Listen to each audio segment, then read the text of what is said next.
문재인 대통령과 여야 5당 대표 어제 1년 4개월 만에 열린 청와대에서 만났죠. 일본의 수출 보복 조치에 대해서는 즉시 철회하고 외교적 해결에 나설 것을 촉구했고 우리 경제 피해 최소화를 위해서 범국가적 비상협력기구를 설치하기로 했습니다. 그렇지만 부품 소재 산업 등에 대한 지원이나 추경안 처리에 대한 합의는 만들지 못했습니다. 청와대 취재기자 연결해서 좀 더 자세한 내용 들어보겠습니다. 신호 기자 나와 있죠? 네, 청와대입니다. 네, 어제 문재인 대통령과 5당 대표의 만남, 예정보다 1시간 더 회동을 이어가면서까지 많은 논의를 했는데요. 합의문은 아니고 발표문 형식으로 결과가 나왔죠? 네, 그렇습니다. 어제 여야 대표 이 네 번째 청와대 회동이었습니다. 2017년 두 차례는 이 자유한국당이 빠진 이 4당 대표만의 회동이었고요.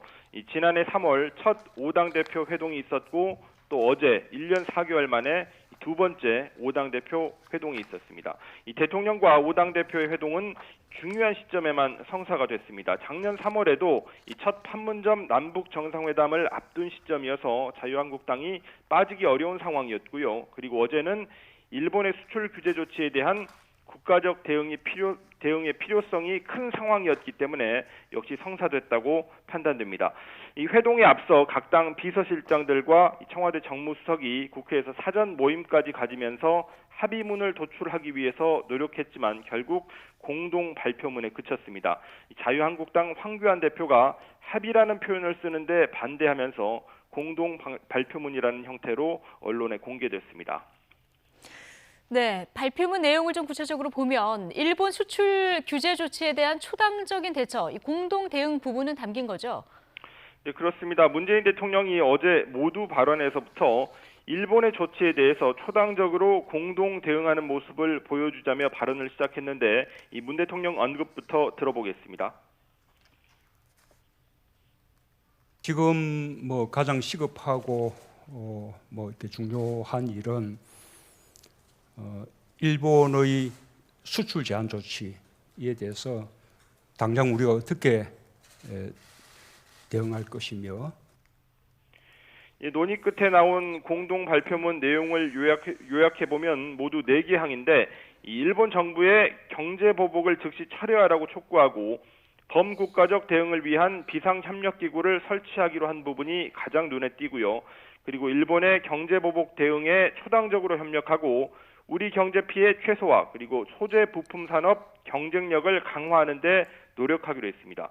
또 일본이 한국을 백색 국가 리스트에서 배제하는 등 추가 조치를 한다면 한일 관계와 동북아 안보 협력을 저해할 거라고 지적하고 일본 정부가 외교적 해결에 나서라고 촉구했습니다. 네. 추경 예산안 처리나 선거제 개편, 개헌 관련 내용은 포함이 안 됐습니다. 특히 추경 부분에서 대승적인 어떤 합의가 나올지가 관심이었는데 오늘 임시국회 마지막 날입니다. 추경안 처리 관련해서 합의가 없었던 이유가 있습니까? 네, 어제 문재인 대통령이 모두 발언에서 제시한 두 가지 핵심 주제가 이 하나는 일본 수출 규제 조치에 대한 대응이었고 다른 하나는 바로 추경안 처리였습니다. 모두 발언 듣겠습니다. 지금 경제가 엄중한데 엄중한 경제 대책으로서 가장 지금 시급한 것은 역시 추가 경정 예산을 좀 최대한 빠르게 그리고 원만하게 처리하는 것이라고 생각합니다. 네, 일본의 보복 조치에 대한 초당적 대응만큼 이 부분 추경안 처리도 시급하게 논의하자는 뜻이었는데 일단 일본에 대한 대응에 집중하면서 어제 다른 현안은 심도 깊게 논의하지 못한 측면이 있고요. 이 보다 근본적인 이유는 처음부터 이 자유한국당 황교안 대표가 이 부분에 대한 합의를 할 생각은 없었다고 볼 수 있겠습니다. 민주당 이해찬 대표뿐만 아니라 야당 대표들도 이번 임시국회에서 추경안 처리가 필요하다며 한 목소리를 냈지만 이 황교안 대표는 원내 지도부에 맡길 일이라면서 구체적인 답변을 하지 않았다고 합니다. 민주당 이해찬 대표 발언 듣겠습니다. 이런 부분들을 외면하는 자유한국당에 대해서는 유감 정도가 아니고 유감스럽다고 하지 않을 수가 없습니다. 네. 심각한 내용인데 이해찬 대표 표정이 나쁘지는 않군요. 네. 자, 어제 공동 발표문 내용을 보면 소재 부품 산업에 대한 문구, 자, 이 부분이 경쟁력 강화를 위해서 노력한다 정도의 추상적인 표현으로 돼 있던데요. 이 부분도 황교안 대표 반대로 이렇게 바꾼 겁니까? 예, 그렇습니다. 지금 일본의 수출 규제 조치로 우리 소재, 부품, 장비 산업을 법률적 그리고 제도적으로 지원하는 게 필요하다고 문 대통령이 요청했는데 황교안 대표는 반대했습니다. 이 법적, 제도적 지원은 사실상 추경안 처리를 전제로 한 내용이라는 이유에서였는데요. 황교안 대표가 이렇게 설명했습니다. 추경의 범위나 대상 이런 것으로는 충분한 논의도 되지 않았고 또 협의해야 될 부분들이 많이 남아 있는데 섣불리 네, 결국 대통령과 여야 5당이 내놓은 공동 발표문에는 이 소재, 부품, 장비 산업을 지원한다는 표현 대신 이 경쟁력 강화를 위해 노력한다라는 추상적인 문구만 담을 수 있었습니다. 네. 심상정 정의당 대표도 이 얘기를 했습니다만 어제 정의용 국가안보실장이 한일 군사정보보호협정 파기도 검토해 볼 수 있다. 이 발언을 해서 이 부분이 앞으로 일본 정부의 추가 조치와 맞물려서 중요하게 좀 부각이 될 것 같은데요. 네, 그렇습니다. 정의당 심상정 대표가 어제 모두 발언에서 일본이 안보협력 국가에서 우리나라를 배제할 경우에는 일본의 군사정보를 줘서도 안 된다고 주장했는데 먼저 그 발언부터 들어볼까요? 예. 우리 정부는 한일 군사정보보호협정 파기를 진지하게 검토해야 한다고 생각합니다. 한국과 안보 협력을 하지 않겠다는 일본에 어떻게 군사정보를 제공할 수 있나 이런 반문을 하지 않을 수 없습니다. 네, 한일 군사정보보호협정, 지소미아 협정이라고 하는데 2016년에 체결됐고요. 이 한일 양국이 북한의 핵, 미사일 관련 정보를 상호 공유할 수 있는 내용을 핵심으로 하는데 이 협정 만료 90일 전에 이 양국이 파기 의사를 밝히지 않으면 자동으로 1년씩 연장되는 제도입니다. 다음 달 23일이 이 만료 3개월 전 시점인데 그 전에 일본에 파기를 통보해야 한다는 뜻입니다. 이 한일 군사정보협정, 정보보호협정, 이 지소미아는 일본이 이달 말 우리나라를 백색 국가에서 제외하는 등 추가 보복에 나설 경우 영향을 받을 수 있는 가장 핵심적인 안보 사안으로 꼽혀왔습니다. 이와 관련해서 정의용 국가안보실장이 어제 회동에서 발언을 했습니다. 이 지소미아 협정을 지금은 유지하겠다는 입장을 갖고 있으나 상황에 따라 재검토할 수 있다고 밝혔습니다. 이 경우에 따라서 한미일 안보 협력에 타격을 줄 수 있는 사안인데 이 청와대는 원론적인 언급이었다고 해명했습니다.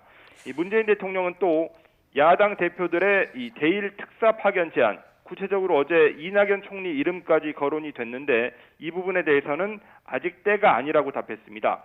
언제든지 가능하지만 무조건 보낸다고 되는 건 아니라면서 협상을 먼저 한 뒤에 해결 방법으로 논해져야 된다고 말했습니다. 예.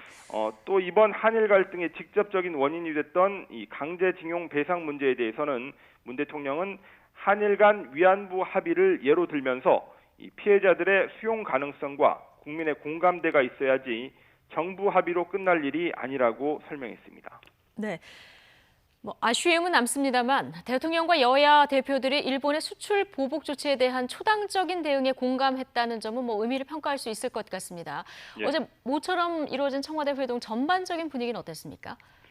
예, 당 대표들이 본격적인 회동에 앞서 이제 날선 비판보다는 이 농담도 주고받으면서 모처럼 화기애애한 분위기도 있었습니다. 예. 이 황교안 대표가 먼저 이 정동영 대표에게 이 생일 축하 인사를 건넸고요. 옆에서 심상정 대표가 생일까지 챙겨주냐 이렇게 거들자 이 심상정 대표한테도 황교안 대표가 세 번째 당대표 당선 축하한다 이렇게 덕담을 건넸습니다. 그러니까 심 대표가 세 번째가 아니라 두 번째라고 답하면서 이 분위기가 잠깐 어색해지기도 했지만 전반적으로 회동 시작 전 분위기는 나쁘지 않았습니다. 회동은 예정된 2시간을 훌쩍 넘겨서 3시간 동안 진행됐고요. 문재인 정부 들어서 가진 이 여야 대표들과의 청와대 회동 가운데 가장 길게 만난 것이었습니다. 이 청와대에서는 회동이 길어지면서 저녁 식사를 하게 될 경우까지 감안해서 준비는 했다고 하는데 이 식사는 하지 않고 이 각 당 대표들은 국회로 돌아가서 각자 기자간담회를 갖고 1년 4개월 만에 열린 청와대 회동 결과를 출입 기자들에게 설명했습니다. 예. 마지막으로 어제 문 대통령과 황교안 대표가 아주 짧은 시간입니다만은 잠깐 둘이서만 대화하는 시간도 있었습니다. 어떤 얘기 나눴는지 이 부분 취재가 됐습니까? 예, 이 문재인 대통령과 1대1 회동을 요구했던 황교안 대표는 회동 말미에 1분 30초 정도 창가에서 문 대통령과 잠깐 이야기하는 시간을 가졌습니다. 이 어떤 얘기 나눴는지 지금 가장 궁금한 대목인데, 이 문재인 대통령과 황교안 대표 그리고 노영민 대통령 비서실장 이렇게 3명만 알고 있다고 합니다. 예.